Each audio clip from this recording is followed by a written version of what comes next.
The thing that rings true across all startups is hope. Without hope, there is no tomorrow, there is no next month, there's nothing. Literally last week, never met this founder in my life. He says, you should really make sure you protect your relationships when you're starting a startup because I'm getting a divorce this week. And I was like, holy shit, that's really intense, man. When a founder realizes that the company is in trouble, maybe existential trouble, what is next? When I went through my own shutdown, I just cocooned myself, blocked out the rest of the world. I was like, I don't know if I'm gonna do this ever again.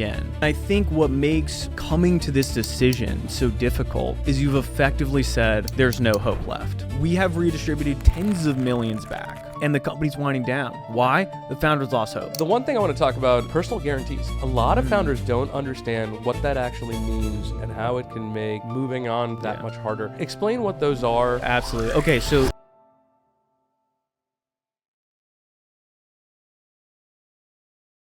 Hey everyone, welcome back to Climb. I'm Jake Kapoor, General Partner of VSE Ventures, and I'll be your host today. Today, my guest is Brendan Mahony, who's a multi-time founder and CEO of Sunset. We talk a lot on the show about starting things, raising money, finding product market fit, and all the early stuff that AI is enabling today. But with AI, now more than ever, we have people that are starting companies, but also people that are shutting them down.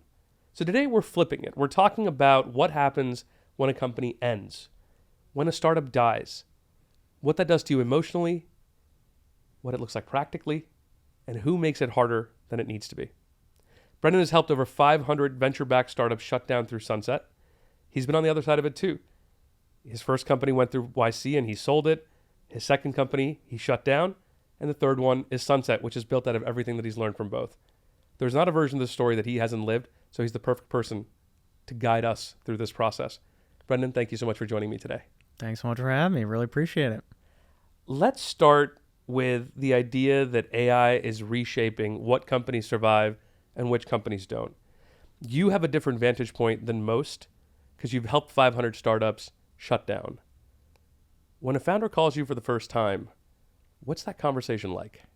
Literally last week, never met this founder in my life, comes in, I hop on the call for this one, and first 30 seconds he says, I ask him hey, how you doing, man? He says, not well. I'm like, okay. And he's like, you should really make sure you protect your relationships when you're starting a startup because I'm getting a divorce this week. And I was like, holy shit, that's really intense, man.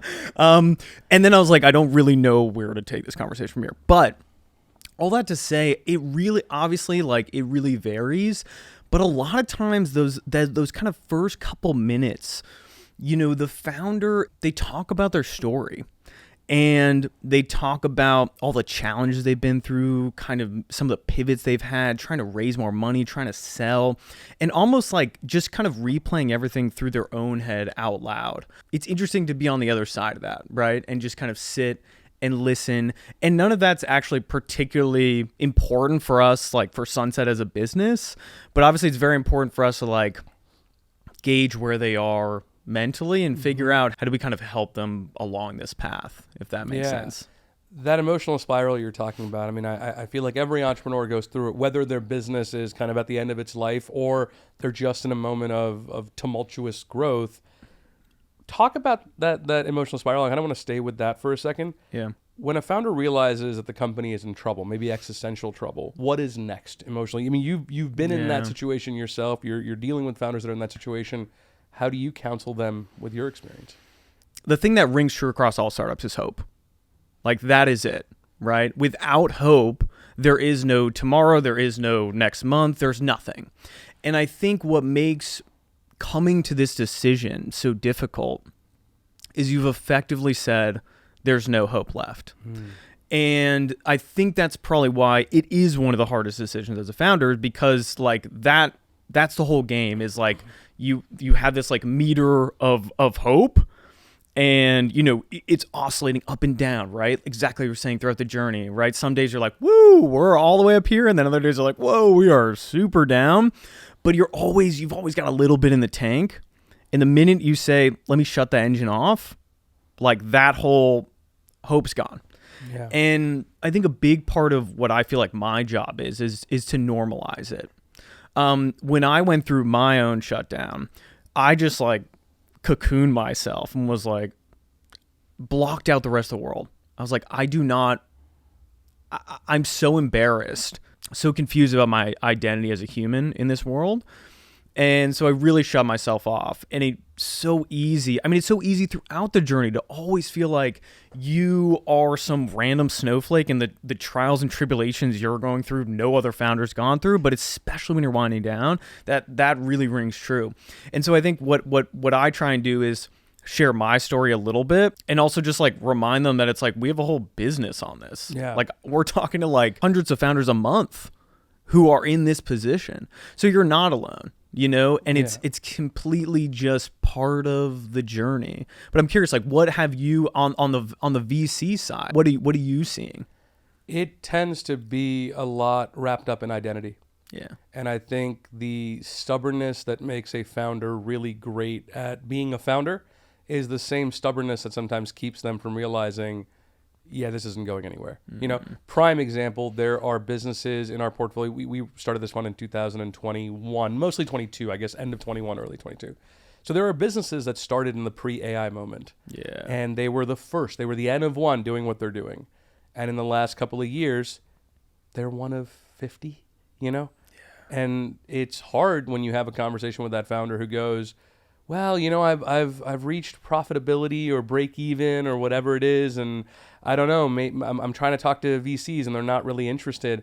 And you have to remind them, like, venture capital is a very specific kind of a business. VCs are looking for a very specific kind of return. And if you're not that, then you have to decide, like, is this what I really want to do continually, right? Totally. Without actually having a prospect of new capital coming in. It's a stubbornness and identity that I tend to deal with. And what I find, maybe this is just how I am, like, I tend to start those conversations the same way as well. It's like, how are you feeling? Yeah. Yes, I know. We're talking about, terms and documentation and insurance and personal guarantees. And I want to talk to you about all of that stuff. But like the first conversation is just like, what's going on, man? Like, how's stuff with the kids? How's stuff with the wife? Totally. And you hear a lot of those same conversations. And I am surprised to find that I'm the first one that often asks them that. I'm not always their largest investor, but I am the first one to ask them that question. But that maybe just speaks to the transactional nature of the business we're in. You deal with VCs all the time. Talk about how they make the job easier or harder for you. You get your referrals from VCs. Yes. You're a VC-backed company yourself. Yes. How do VCs make the job of shutting down a company easier or harder? On the whole, people are really pretty good. Like, people are not making the founders' lives more difficult, which is great. Yeah. That is not to say that there are not VCs who do that. And I think VCs that help in this moment, the help is more like, here's some resources. Yeah. You know what I mean? Like, on the whole, VCs are really not looking to put in their time into these companies, which makes total sense. And I think to your part, right, it is a transactional business that we're in, and founders forget that. And I think at the end, it's kind of a rude awakening to that, and you should be prepared for it. So that's a positive. But yeah, it can go south, and we've definitely seen it. Well, I mean, I'd elaborate on that. What are some ways, just so without naming names, what are some ways that a VC has made the shutdown process harder for a founder? So as part of the wind down, there's a few like big things that need to happen. One is like you need consent, right? So like any other major decision, you go and fundraise, you need board consent, you need stockholder consent. Same thing with wind down, right? It's a huge company decision.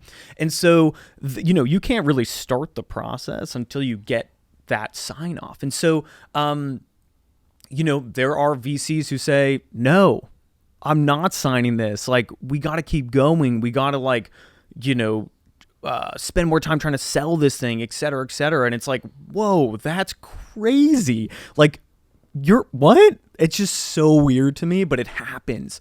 Again, these are like the rare-ish circumstances, so that's one. But definitely when it comes to assets and capital redistribution, that's really where you start to see some interesting behavior pop out. So for instance, like right now we're seeing this, which puts us always in an interesting position, but there are two VCs on this cap table, and they just like do not want to let this company wind down. Basically, the founder spent months trying to sell this thing, could not find buyers, has like total proof that they have done this, and these two VCs are completely ganging up on this founder, being like, there are patents in this business, like, give me names of more patent brokers, like, we need to like figure this out, yada yada yada, not signing docs, not letting like him pass go. And it's just weird to me. You know what I mean? Like, are they helping in the M&A, or they're just kind of like sitting like the No. coach being like, get more yards? Yeah, it's just that. And they're like yelling at us, and we're like, yo, we're Put on we're the not a pads yourself, fiduciary. man. Yeah. Exactly. I'm like, what do you think we can do? I'm like, the founder has they're the ones I can call. Yeah. So it's really bizarre, and it's weird because these VCs, you know, it's just not the game they're playing, so it gets confusing, right? The game is not, oh man, I was going to get 5 cents on the dollar, let me try and get 10 cents on the dollar. Right. The game is like, how do I turn this $1 million investment into a $100 million investment? So it's bizarre. Again, luckily it's less common. Yeah. But yeah. Yeah, I mean, I look, I've been now doing this for 11 years, and naturally you'll go through a couple of cycles and you'll see founders that recognize sooner that things are kind of going sideways and communicate that, and there's others that don't. I've also seen the same with VCs who get caught up in the emotionality of it, right? The one thing I want to talk about more tactically, because this has come up with a lot of founders, you know, in preparation for this show, I chatted with a few founders that are on their second or third businesses now. Personal guarantees. A lot of founders don't understand what that actually means, where that comes into play, and how it can make moving on from the thing they want to shut down to the new thing they want to start that much harder. So explain what those are, where they come into play in a startup, and then maybe some of the scenarios you've seen where they've become a blocker. Yeah, absolutely. Okay, so put like really simple, like PG, personal guarantees. Put really simply, right? You go and buy a house and you get a mortgage, right? And what happens if you can't pay that mortgage back? They're coming after your house, right? So it's a collateral backed, you know, obligation. It's a debt obligation, and so a personal guarantee is the same thing, but in business. So what you should watch out for as a founder, right? You go sign up for an Amex card, a Bank of America card, a Capital One card. What's really amazing is like the Brexes and the Ramps and all those guys. No PGs on that. You're in the clear. But you go get those types of credit cards. You sign a lease without really reading it. A lot of times they'll try and slip it in a lease. You know, certain types of loans, debt obligations, things like that, they're going to have a personal guarantee. So what does that mean? That means if the business cannot pay back that loan, that credit card, that lease, guess who's on the hook? Signer. You, the founder. Yeah. Holy shit. It's so bad, guys. So we see this way too much, and it is freaking awful. The most common, I will say, is probably like the Bank of America Amex. Like you've got 50 grand in credit card, effectively credit card debt through these different providers. And we have a client right now getting sued by Bank of America for that. It's like 75 grand. Yeah. And they're going to try and put you on payment plans. It's going to ruin your credit score. PGs are a freaking nightmare. So the general gist there is like, watch out for what you're signing up for from like a credit banking type position. But definitely when you sign things like lease agreements, if you're getting like SBA style loans, or just general like debt obligations that you are like secure debt obligations that you're entering into, really push hard on not having personal guarantees on those, because we've seen a lot of founders, you know, it's just like you spent years on this thing. You've taken such an opportunity cost from your salary, from everything. You're winding this thing down. You've never felt worse about your life. You need to like restart, re-kick. And now you're literally getting punched in the face from Bank of America, who's saying like, you personally, who haven't been paid shit for the past like 5 years, owe me 75 grand. So like, let's go on this like horrible payment plan for the next like 5 years. It's like student debt, but worse. Yeah. So man, like, no one talks about this shit. Really, really, really read the fine print and watch out. And just like use Brex and Ramp and just don't get Not into a commercial. Not a commercial, or it is. Just use those, man. And but leases, woo, watch out. Yeah. Whoa. We've seen it with equipment leasing and facility leasing, and it's a fairly commonplace outside of the valley, I would say, and parts of New York, right? And so definitely have seen founders run afoul of that, where you get a call, be like, "Hey, man, am I going to lose my home if we shut this business down?" And I mean, you could, right? And so that's, I think, where the reality of, again, read what you sign, understand your options. There are options out there that don't require personal guarantees. That will still give you the amount of credit you need to go and grow. The one thing you were talking about there, and we've kind of been talking about this in the sense of like a solo founder, right? I want to talk about the idea of like, is this easier for solo founders when they're winding down a business because they don't have a co-founder? They have to kind of deal with the emotions and the opinions of. Is it easier when you have a co-founder because you're able to share the burden with somebody else? It's not just all on you. How have you seen it over the 500 plus startups that you've seen? When does a wind down become easier or harder with a co-founder?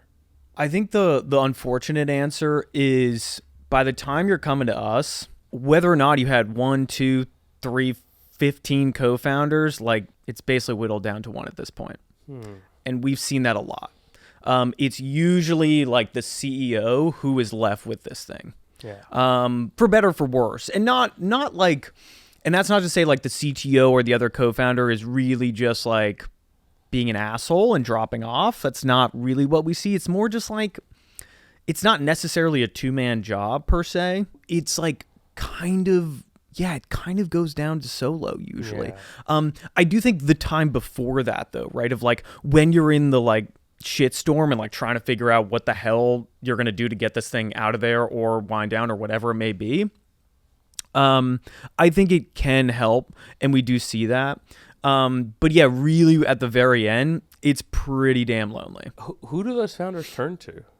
Us. Yeah, really? You find yourself in the kind of like therapy chair with them? Oh yeah, man. But it totally depends. Like we have so many founders who just like ghost. Like we can't even get a hold of them. You know what I mean? Like they just disappear. And then we get a lot that are like, calling up, their client success managers at Sunset, having conversations with them, talking about what's going on with their lives, talking to us. And it's nice, it's nice.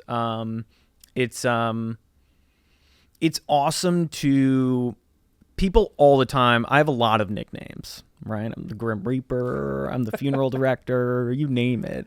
And every single time, and everyone who works on my company too, right? The first question you always get is like, isn't that the most depressing freaking job in the entire world? And it makes total sense. But my answer is always like, absolutely not. My previous companies, we built a bunch of widgets, like cool, they make money. We sold one of them. Great. But like, who gives a shit? We're like helping designers like be whatever, and that's great. And I love those tools and I love everything about it. But we like act like we're talking about here. I get to show up on a call and talk to someone who's going through like one of the worst moments probably of their entire life and existence. And it's a moment that I too have felt. And I actually have the resources and ability to help that person get through that time in an easier, less horrific way. And like, what a cool opportunity that is for me and my team. On your end, just to kind of wrap up this whole like journey piece of it before we talk about Sunset, the journey's not linear, and you almost started a tea concentrate company before starting Sunset. Tell me that story. Where did that journey come in, and what does that kind of show you about the new beginnings of the next thing? I'm like 12, 13 years old, right? And my buddy, who's my current CTO at Sunset, went to high school with him, right? Like we started a t-shirt company. Before that, we're flipping sneakers, and then we started like an e-com store. And so like literally through high school, I'm like doing these little businesses. And from that moment on, I was like, this is it. This is my journey. This is my life. So everything I did from then on was all in that one singular direction. I was like, entrepreneurship. This is it. It's going to be sick. So what I said at school, where I went to school, where I worked after school, like the whole thing, all leading to this. So yeah, ended up going through YC. I was like, I'm freaking made it. I'm incredible. Like, holy shit. Sold my first company after that, then started the second company. Totally didn't work out at all. Holy shit. What a horrible market. Like, we did so many things terribly. And that company winds down and we make that decision. And I'm sitting there being like, who the fuck am I? Like, literally, what do I do with my time now? Because I was like, I don't know if I'm good at this, and I don't know if I'm going to do this ever again. And if that is the case, the previous 15 years of my life, like, I just, like, that's who I was, and now my complete sense of self is shattered. So I spent about a year and a half just being like, wandering around, being pretty freaking mopey and upset about the whole thing. But something amazing happened during this time, finally getting back to your tale, which is I am an addict and I just couldn't stop doing stuff, you know? So I was playing around with all different types of businesses, predominantly like not venture back style businesses. Cause I was like, maybe I'm kind of over that a little bit. Like, let's go to like cash flow style businesses, you know? Eventually I just got really good at writing down horrible ideas into my notes app. Just like, it's such a stupid, simple, whatever kind of throwaway piece of advice, but I just couldn't, that was just my habit. Just like constantly writing down business ideas in this little notes app. And over that time, I just started having a lot of, like that year and a half, 2 years, a lot of buddies hit me up. Just like, what's up, Brennan? How the hell do I sell this thing? What's an acqui-hire? What's an asset sale? How do I shut it down? I was like, why are you asking me? I'm like, I would like totally screwed up my wind down, but like, sure. And then one day I just wrote it down. I said, maybe I could start a business that helps other business shut down. Wouldn't that be kind of funny and ironic? And then I just couldn't stop going down that path. Yeah. So anyways, that was a long-winded. No. Very, very, very helpful context. So maybe use this to set up what is Sunset and what services you guys actually offer that help founders avoid some of the trip mines they might hit when they are winding down a business. Yeah, for sure. I mean, in general at Sunset, we help venture-backed startups shut down. So think, the end-to-end process. So all the legal work, all the tax work, all the kind of like random operational aspects that go into it. So we really try and just be that partner for founders to let them, like our whole mission is how do we help founders find what's next, right? Because that was my mission at the time when I was winding this thing down. I was like, how the hell do I find what's next? And I couldn't because I had this like stupid thing just like on my shoulder, right? Just like nagging me for, I think it took me about 9 months to shut down. Is that fast, you would say, or slow? I think before Sunset or other companies in the space, yeah, I think that was like pretty average. Because like no one wants to talk to you, by the way. Like, by the way, huge amount of our referrals come from lawyers and accountants, so they don't like doing the work. The VCs definitely don't like touching the work. And so you're very, very alone. So what we do, again, we kind of come in there, we help really understand what's going on in the business. Every single founder that works with us is working with legal counsel, is working with CPAs and bookkeepers, does have a dedicated client success manager. So we just want to make sure these folks are taken care of. And so some of the pitfalls that we see, I mean, we already talked about one, which is like personal guarantees, PGs. So just generally like debt obligations and insolvency is really tough. We actually don't even work with insolvent companies really anymore. We did for a long time, and it's just really, really messy. I can talk about I'm not going to bore your audience, but there's other avenues for folks that are insolvent, like ABCs or bankruptcy proceedings. Explain that. Explain what an ABC or one of these firms is. So an ABC stands for assignment for the benefit of the creditors. And so what we do at Sunset is we do not become a fiduciary. We don't take over the business. We're like a managed wind down service. An ABC, it's in the title, right? What you're going to do is you're going to actually assign all of your business's assets, liabilities, et cetera, to this trustee. And they then are going to, number one, kind of act like an investment bank at the beginning. They're going to try and sell the assets, and then they're going to deal with the creditors, right? So assignment for the benefit of the creditors. They're fiduciary to your creditors. And creditors, again, for folks, right? If you're insolvent, right, you do not have enough cash to pay off your debt. Yep. A creditor is the person you owe money to. Yeah. So that's what they do. So it's has different state regulations based on what state you're in, blah, blah, blah. But anyways, that's a great process for an insolvent venture-backed tech startup per se. So we didn't even handle that. But things to watch out for, definitely debt obligations, personal guarantees, secured debt versus unsecured debt.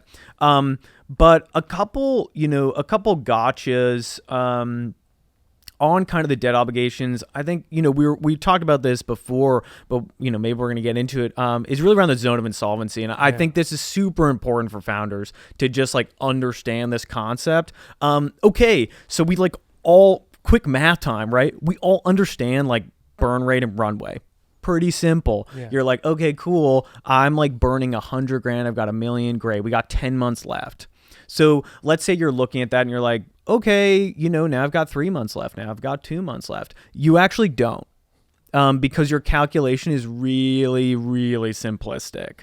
When you wind down, do you have employees? Sure. Do you got unpaid wages? Yeah. Do you got unpaid PTO? Are you looking to pay severance? Your lease agreement, like we talked about before, that maybe has personal guarantee. How many more months do you have on it? It's $14,000 a month. You got 12 more months on it. Interesting. You are way insolvent. You think you got 3 months. You're maybe hundreds of thousands in debt, and you just haven't run that equation yet. So the zone of insolvency is that time. You think you have runway, and you do not. So big things to watch out for as board members, right? As the founders, when you start getting into that space, but specifically around unpaid wages, my God, this is the easiest gotcha. When we think about corporate structures, you've got your little corporate veil, your Delaware C Corp corporate veil, it's protecting you. Ooh, boom, that's going to pierce. It's called piercing the corporate veil. If you've unpaid wages and you're getting sued for unpaid wages, that is piercing the corporate veil. The founder would actually... the founder's liable. Yeah. Founder's liable, and guess what? Who else is on your board maybe? Your VCs? Your VCs, they're liable too. So there are certain, I'm not saying definitely would happen, but there's certain things that you really need to watch out for. Burning businesses down to nothing, oh God, it is rough. It's so ironic. ABCs, by the way, guys, just going back, ironically, again, you're insolvent. You have no money. These things are 6 figures. And ABC is 6 figures. Wow. Yeah, these are expensive as hell. So you know who's paying for that? Your VC, or the bank that you got a loan from, or maybe you have to chip in personally, and we see it all the time. So it's oh man, those are the biggies. Those are the biggies. I love this Leo Tolstoy quote, which is all happy families are the same, but every unhappy family is unhappy in its own way. Do you find that to be the same case with startups, or are all startups failing in their own way versus failing in the same way? I think there's a lot of threads that unite them, but I think they all have their unique flavors. Kind of like we were talking about before, when it rains, it pours with these things, right?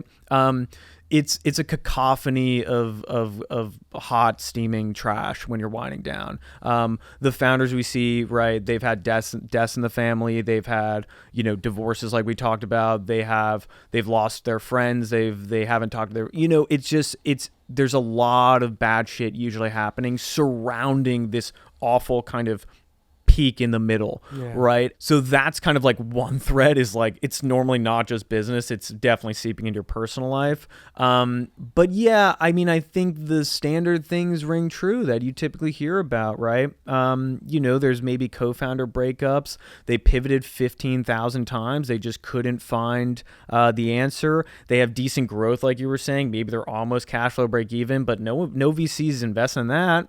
Yeah. So I think the one thing that people are most surprised about, though, and again, this sample set is totally biased because we don't work with insolvent companies anymore, but we're on average for our companies redistributing almost $300,000. So I think this counteracts the standard point around like companies shut down because they run out of money.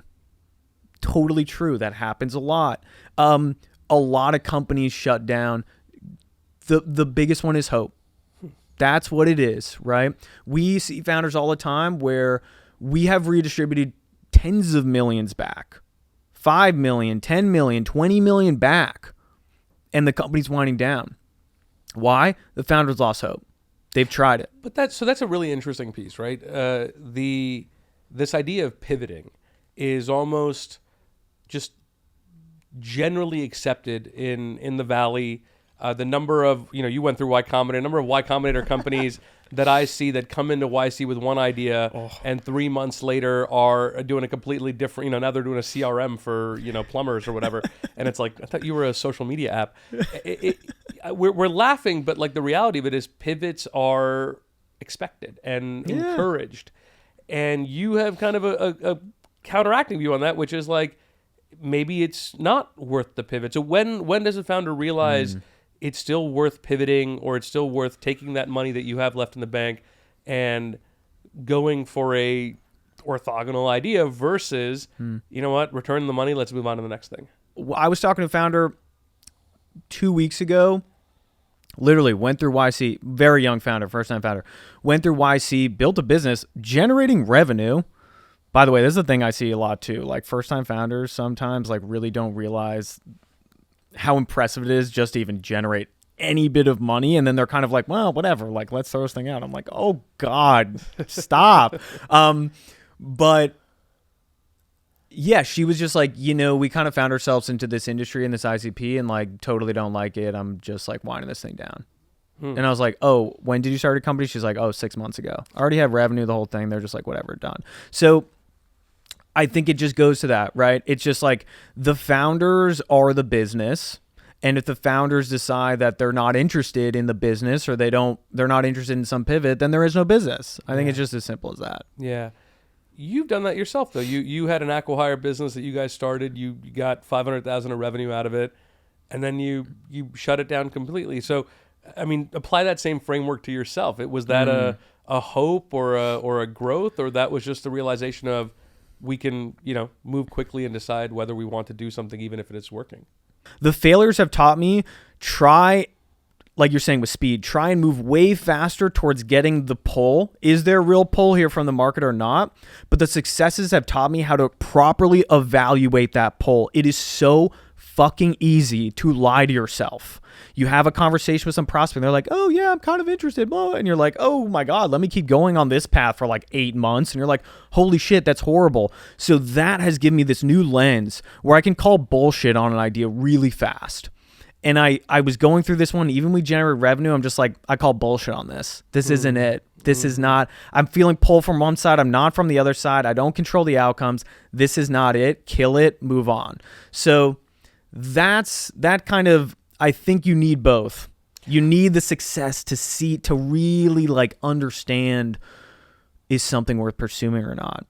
I think the other piece of it, which I absolutely agree with that, the thing that I'll add to it is also the second or third time around when a founder is building a business, they have less of their identity tied up in that business and maybe more of their identity being like, I'm a business builder, right? I build things. And you're less about, I am the person who's building, CRM for plumbers. I keep going back to that example. I apologize to anybody who's building a CRM for plumbers. It's probably great business. I'm sure it is these days. Yeah, I bet it is.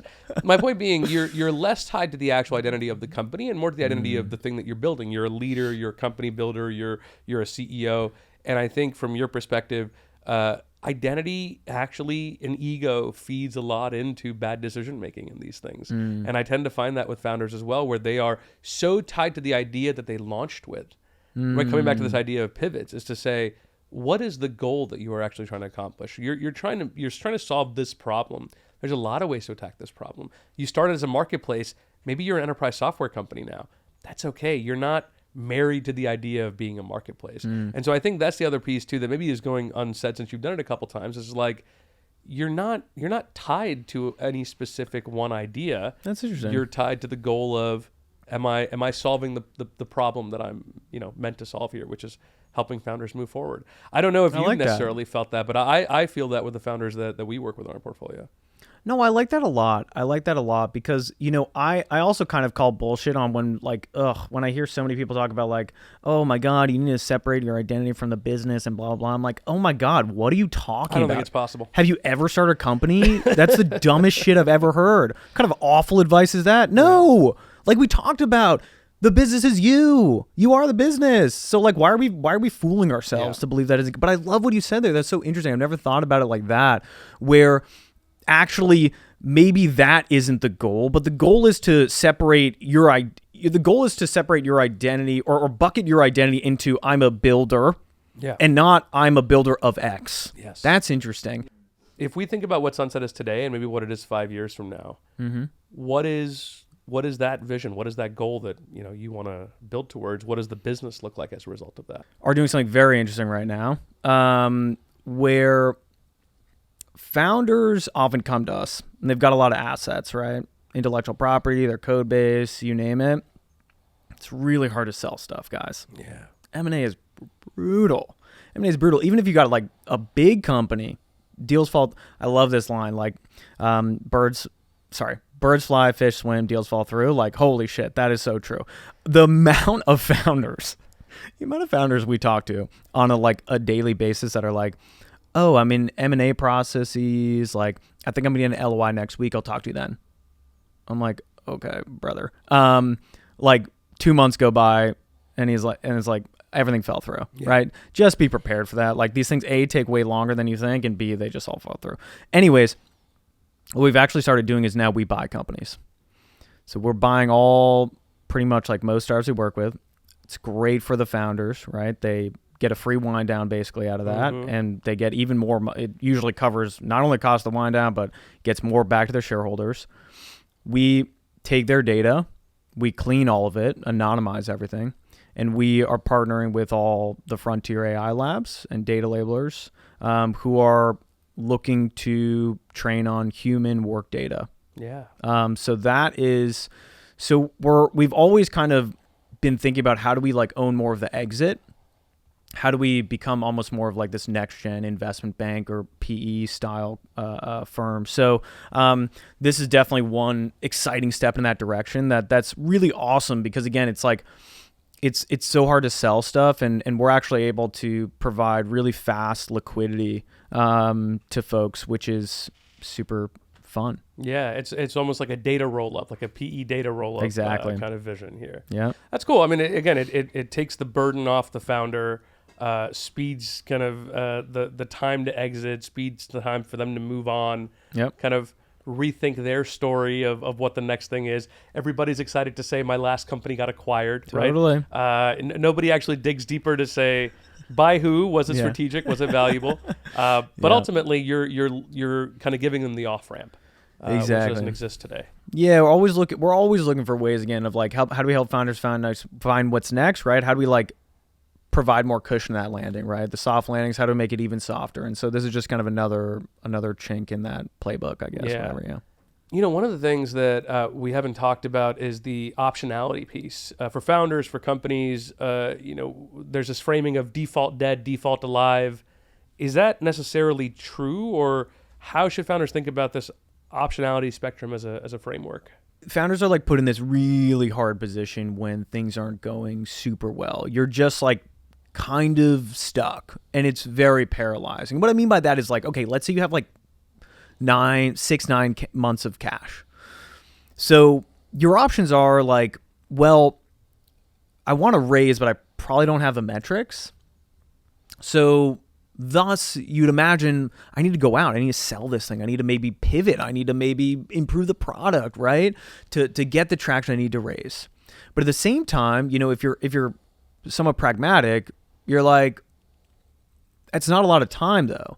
And I need a lot of time, like we were talking about, to go through M&A transactions, right? These things are freaking long, and founders do not realize that. They are slow, long slogs that have a very unlikely outcome of success. The best piece of advice there is just give yourself more time.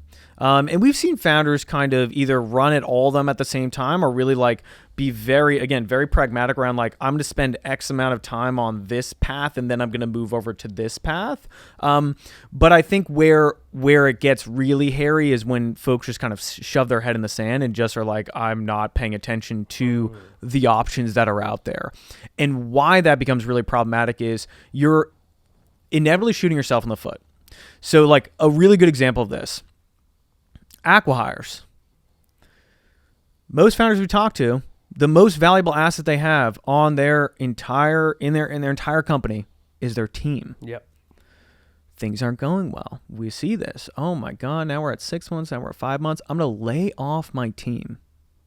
You've just inadvertently, like, your value has plummeted as a business. You are no longer maybe as acqui-hireable as you once were because all your great engineers have left. So that's one where we see all the time, which totally sucks. So again, all this goes back to like, we want you to still have hope as a founder, but we also want you to like realize the game you're playing. So when you get to that point of cash and runway, like really just be honest. Like, here are my options. I can try and go and raise a bridge. I can try and go and like get growth where it needs to be and be honest about that, because it's crazy right now, the growth you need to do to actually like raise a new round. Yep. Or I need to go start exploring my options on acqui-hires, asset sales, stock sales, you name it, right? And then just come up with that roadmap. Think about the zone of insolvency in there as well, and just time box that shit out. But man, like that's where you see great outcomes. Like the great outcomes that you want, even if it's saving face like we're talking about, like you can say you got whatever bought by OpenAI. Like that is huge. That is huge for your career, even if you saw not a penny for it. So just be really cognizant of the position that you're actually in and maximize for like one of those outcomes, and not just like I'm going for gold, because it's just at that point, it's very unlikely. Well, the kind of counter point that you made there is laying off the team. The first conversation that a VC has when we look at runway is to say, how much of this team do you really need to keep? And the reality of it is not all of them. Yeah. But there are probably some team members that are incredibly valuable to what you're doing. Oftentimes they also cost the most. Yeah. And so the situation a founder is often faced with is, do I let go of this one senior person who is probably really valuable and probably would be the crux of a team that could get acqui-hired? Or do I lay off 5, junior account execs or marketing people or whatever it is? Oftentimes they choose wrong.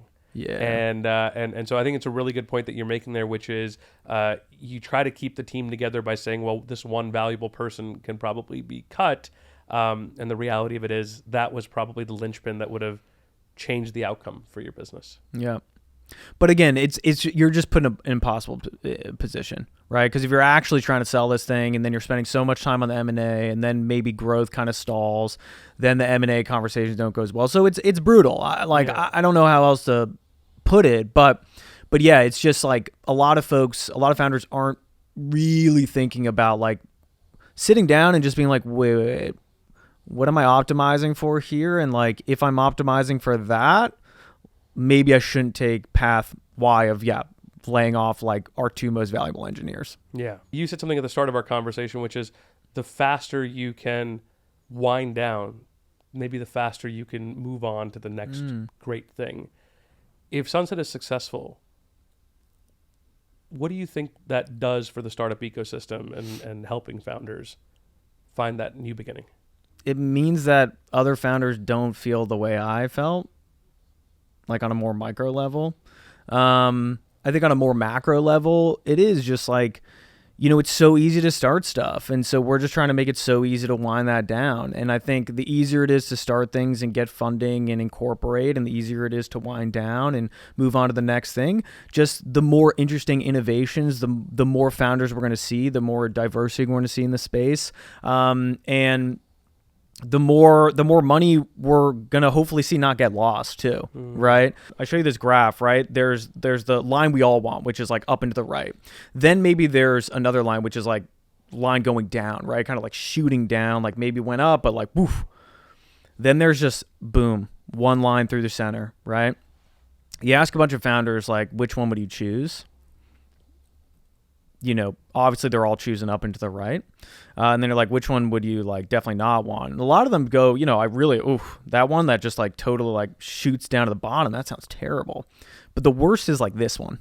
The flat. This is the worst. And we see this all the time. We talk to founders like, I've been running this business for 8 years. And it's like, we've like just been, like you're saying, it's like, we've just been stuck here. And they're ending, and the opportunity cost, the fact that they haven't been like testing out these new AI tools, they're like, you know, totally segregated from like what's going on in kind of the industry and the speed and the markets and everything. That's brutal. So I think the easier we can make it for folks to like not accept that and be like, you know what, that I'd much rather shoot it off really quick so that I can find one that goes up is the goal. That's a great place to leave it. Brendan, thank you so much for joining me on Climb and, you know, sharing your experience, the vulnerability with which I think you've talked about this journey has always been inspiring to me. I love the LinkedIn post that you're sharing about the work that you're doing, and I hope more founders reach out when they need you. We hope that they don't as they're listening. Everybody listening is doing well, but statistically we know that they will, and so I'm glad that you're out there helping founders find the next thing. Thanks, man. I really appreciate you having me on.